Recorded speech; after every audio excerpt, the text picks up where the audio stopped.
किसी ने क्या खूब कहा है कि तुम मोहब्बत को खेल कहते हो, हमने बर्बाद जिंदगी कर ली। सबकी नजरें बचा के देख लिया, आंखों आंखों में बात भी कर ली। महाभारत की कथा के अनुसार कुंती का पूर्व जन्म का नाम पृथा था। पृथा यादव वंश के राजा सूरसेन की पुत्री थी। राजा सूरसेन ने अपनी पहली संतान पृथा को अपने निसंतान चचेरे भाई कुंती भोज को गोद दे दिया था। कुंती भोज ने पृथा का नाम बदलकर कुंती रख दिया था। कुंती भगवान श्री कृष्ण की बुआ थी। कुंती हस्तिनापुर के नरेश महाराज पांडु की पहली पत्नी थी। कुंती को देवी सिद्धि का अवतार माना जाता है। कुंती वसुदेव की बहन थी। कुंती की सेवा से प्रसन्न होकर महर्षि दुर्वासा ने उसे देवताओं के आवाहन का एक मंत्र दिया था, जिसके द्वारा वह किसी भी देवता का आवाहन कर उनकी संतान पैदा कर सकती थी। पांचों पांडवों का जन्म इसी वरदान के फल स्वरूप हुआ था। इसी के साथ कर्ण भी इसी वरदान की देन था। महाभारत ग्रंथ में कई ऐसी घटनाएं मिलती हैं जो व्यक्ति को प्रेरित तो करती ही हैं, साथ ही हैरान भी कर देती हैं। इस कथा को तो लगभग सभी लोग जानते होंगे कि कुंती के सभी पुत्र उसे एक वरदान के कारण प्राप्त हुए थे और सभी किसी न किसी देवता के संतान थे। लेकिन क्या आप जानते हैं कि कुंती के एक पुत्र में असुर का अंश था? चलिए जानते हैं इसके बारे में। हम बात कर रहे हैं कर्ण की। कर्ण के जन्म का रहस्य भी पिछले जन्म में सूर्य देव के एक वरदान में छिपा है। कर्ण का जन्म होना और जीवन भर यातनाएं भोगना भी उसके पूर्व जन्म का फल था। कथा के अनुसार कुंती ने विवाह से पहले महर्षि दुर्वासा द्वारा दिए गए आवाहन मंत्र को आजमाने के लिए एक दिन कुंवारी कुंती ने कौतूहलवश जब आकाश में सूर्य को चमकते देखा तो उसे लगा कि क्या अगर वह मंत्र पढ़कर सूर्य को बुलाएगी तो वह आएंगे। ये सोचते हुए उसने मंत्र पढ़ा और सूर्य देव का ध्यान किया। एकाएक आकाश में अंधेरा छा गया, क्योंकि चमकदार सूर्य देव आकाश को छोड़कर कुंती के पास आ पहुँचे। सूर्य की किरणें उनके चारों ओर चमक रही थी। लंबे और भारी सोने के झुमके और कुंडल उनके कानों में लटके हुए थे। वह अविश्वसनीय तौर पर सुंदर थे। सूर्य देव ने कहा, तुमने मुझे बुलाया इसलिए मैं आया हूँ और अब तुम्हें अपने समान बलवान और पराक्रमी पुत्र दूंगा। कुंती डर गई, बोली, सूर्यदेव ऐसा कैसे हो सकता है? मेरे तो कोई पति नहीं है, ऐसे में मेरा पुत्र कैसे हो सकता है? सूर्य का जवाब था, ये तो टाला नहीं जा सकता, क्योंकि तुमने मेरा आह्वान करके मुझको बुलाया है, लेकिन तुम डरो मत। सूर्यदेव ने आगे कहा, अब तुम मेरे पुत्र को जन्म दोगी। देवताओं के बच्चे एक दिन में ही पैदा हो जाते हैं, तुम डरो मत। अगली शाम कुंती ने एक सुंदर शिशु को जन्म दिया। वह सोने का कवच और कुंडल पहने हुए जन्मा। वह अपने पिता सूर्य के तेज से चमक रहा था।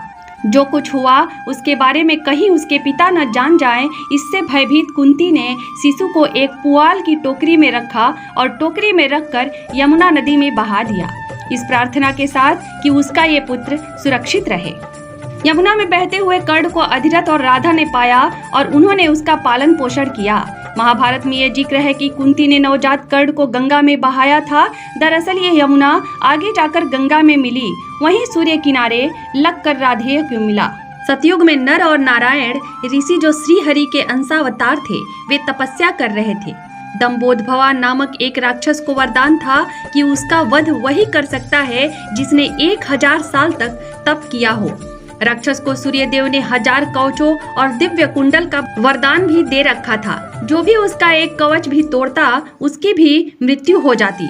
दुर्दुम्भ के अत्याचार से परेशान देवता विष्णु जी के पास गए तो उन्होंने सभी को नर नारायण के पास भेज दिया।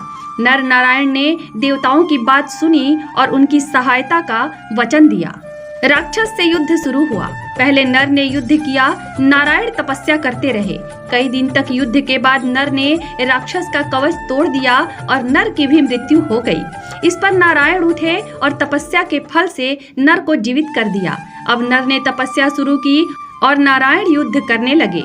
नारायण ने दूसरा कवच तोड़ा तो उनकी भी मृत्यु हो गई, लेकिन उन्हें नर ने तप के फल से जीवित कर दिया। इस तरह लगातार युद्ध चलता रहा। नर नारायण एक एक करके युद्ध करते रहे, कवच तोड़ते रहे और एक दूसरे को जीवित करते रहे।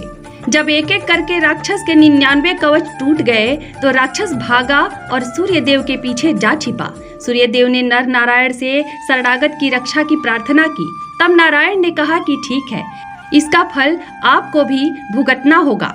अब यह राक्षस आपके तेज से द्वापर में जन्म लेगा और यही कवच कुंडल तब भी उसके पास रहेंगे, लेकिन मृत्यु के समय काम नहीं आएंगे। कवच कुंडल के साथ जन्मा कर्ण वही राक्षस था, लेकिन इस पर युद्ध से ठीक पहले इंद्र उससे कवच कुंडल दान में मांग ले गए। लिहाजा कवच रहा नहीं और अर्जुन की रक्षा हो गई।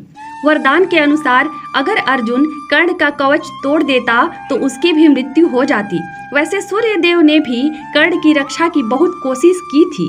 उन्हें पता था कि महाभारत में नारायण कृष्ण अवतार लेंगे और पांडवों की रक्षा करेंगे, इसलिए उन्होंने कर्ण को सबसे पहले पांडव के रूप में भेजा था। लेकिन तुलसीदास ने रामचरितमानस में लिखा है, हुई है वही जो राम रचि राखा। पांडव बनकर जन्म लेने के बाद भी आखिरकार कर्ण युद्ध में मारा ही गया। यह कथा महाभारत के आदि पर्व और भागवत पुराण में कही जाती है, जहां कृष्ण अर्जुन के पूरे जन्म के रहस्य को बताया गया है।